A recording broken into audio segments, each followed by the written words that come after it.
In the winter of 1959, deep in the Ural mountains of Russia, 9 experienced hikers set out on an expedition that would end in tragedy, mystery, and more questions than answers.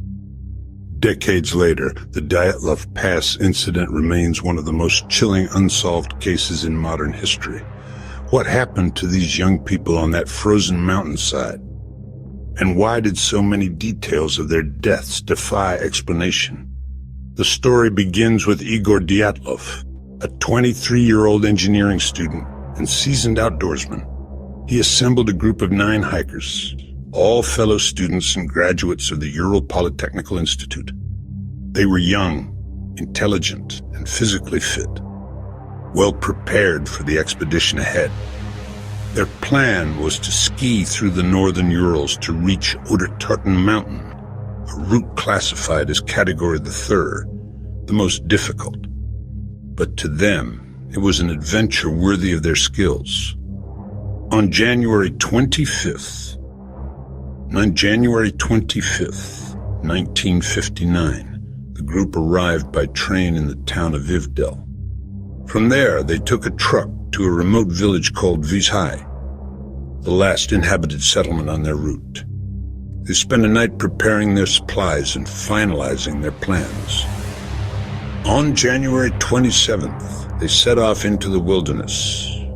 One hiker, Yuri Yudin, turned back early due to illness.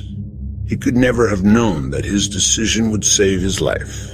The other 9 pressed on, skiing and hiking through dense forest and across frozen terrain. They kept a detailed diary and took photographs to document their journey. Everything seemed to be going as planned, until February 1st. That day they reached the slopes of Kolotsakol, a name that translates to Dead Mountain in the language of the indigenous Mansi people. Bad weather and poor visibility forced them to set up camp on the exposed mountainside rather than descending to the safety of the forest. It was a fateful decision. When the group failed to return as scheduled, search parties were organized. Rescuers eventually discovered their abandoned tent on February 26th, partially buried in snow. What they found defied understanding. The tent had been cut open from the inside, as if the hikers had slashed their way out in a desperate panic. Footprints led away from the camp, some barefoot, others wearing only socks or a single boot. The tracks trailed into the darkness toward the edge of the forest nearly a mile away. At the forest's edge, under a large cedar tree, searchers found the first 2 bodies, Yuri Doroshenko and Georgy Krivonishenko. They were lying side by side in their underwear, their hands burned, as if they had tried to light a fire to stay alive. Broken branches above them suggested that someone had climbed the tree, perhaps searching for something or trying to escape. 3 more bodies were found between the tree and the camp, apparently trying to crawl back to the tent. Igor Dyatlov, Zina Kolmogorova, and Rustam Slobodin were all found frozen, without injuries that could fully explain their deaths. It was assumed that hypothermia had claimed them. The remaining 4 hikers were missing for over 2 months. Finally, in May, when the snow began to melt, their bodies were discovered in a ravine deeper in the woods, partially buried under several feet of snow. These corpses told an even stranger story. One woman, Lyudmila Dubinina, was missing her tongue, eyes, and part of her lips. 2 of the men had major chest fractures, injuries so severe that investigators compared them to the force of a car crash. Yet there were no external wounds, no bruises or cuts on the skin to indicate how such crushing damage occurred. Adding to the mystery, some of the hikers' clothing tested positive for radiation. The skin of several bodies had taken on an unnatural orange hue. The official investigation concluded that the hikers died due to a compelling natural force, a vague phrase that satisfied no one. Over the years, countless theories have been proposed to explain what happened on that mountain. Some are grounded in science, while others veer into the supernatural. One of the most common explanations is that an avalanche struck the tent, causing the group to panic and flee into the freezing night. Supporters of this theory argue that the heavy snow piled up on the side of the tent could have made the hikers fear a collapse. But skeptics point out that the footprints left behind showed no sign of running, only walking calmly away. The slope of the mountain was not steep enough to produce a major avalanche, and no large debris field was found. If there was an avalanche, why did the hikers walk a mile from the tent rather than stopping sooner? Another theory suggests that a powerful katabatic wind, a sudden and violent downdraft, struck the camp. Such winds can cause temperatures to plummet and create a deafening roar that disorients even experienced climbers. This could explain why the hikers cut their way out of the tent and left in haste. But it doesn't account for the massive internal injuries suffered by the last 4 victims or the radiation found on their clothing. Some have proposed that infrasound, a low-frequency vibration created by wind interacting with the mountain, caused panic and irrational behavior among the group. According to this theory, the sound waves can induce feelings of dread, nausea, and disorientation. But again, this does not explain the injuries. More speculative theories involve secret military testing. At the time, the Soviet Union conducted experiments with parachute mines and advanced weaponry in remote regions.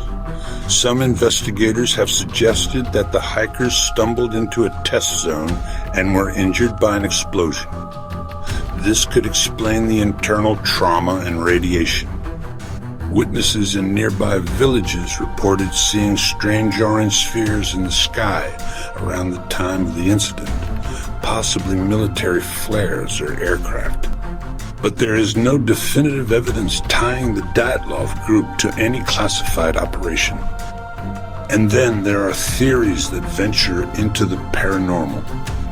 Some believe that the hikers encountered a yeti or other creature that attacked them in the night. Others suggest that extraterrestrial visitors caused their deaths. The Mansi people who lived in the region had long considered Kholat Syakhl a place of bad spirits. To them, the mountain was cursed. In recent years, the Russian government reopened the investigation, hoping to put the speculation to rest. In 2019, officials concluded that an avalanche was the most likely cause, citing new computer simulations and terrain analysis. But many experts remain unconvinced. They point out that the bodies were found in positions suggesting a calm, organized attempt to survive rather than a panicked flight.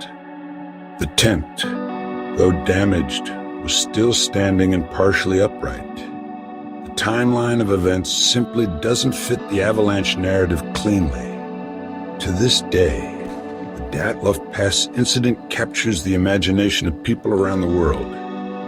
It is a perfect storm of mystery, missing time, unexplained injuries, radiation, and the eerie silence of the mountain itself. Perhaps what makes the case so compelling is the human element. The hikers were young, full of life and ambition. They took photographs of each other smiling, working together and in journey. Their diaries reveal no sign of fear, only excitement for the adventure ahead. Then, without warning, something transformed that excitement into horror and confusion. In the decades since their deaths, their story has inspired documentaries, books, and movies. It has become a cautionary tale about the unpredictable power of nature, or something beyond nature entirely. Some say the truth will never be known, that the secrets of that night are buried forever under snow and time. But others believe that the answers are still out there, waiting for someone brave enough to find them. Each winter, new expeditions retrace the group's steps, searching for overlooked clues in the frozen wilderness. They hike up the same slopes, pitch tents on the same ground, and feel the same cold wind blowing across the mountain. As you think about what happened to Igor Dyatlov and his friends, ask yourself, what would make you slash your way out of a tent and walk into sub-zero temperatures with no shoes, no coats, and no clear destination? Was it fear? Confusion? Or is it fear? Confusion? Or something no human has ever faced before? If you enjoyed this story, don't forget to like, subscribe, and click the bell icon for more true crime and horror documentaries. Let us know in the comments, what do you believe really happened at Dyatlov Pass? Thanks for watching, and remember, some mysteries are never meant to be solved.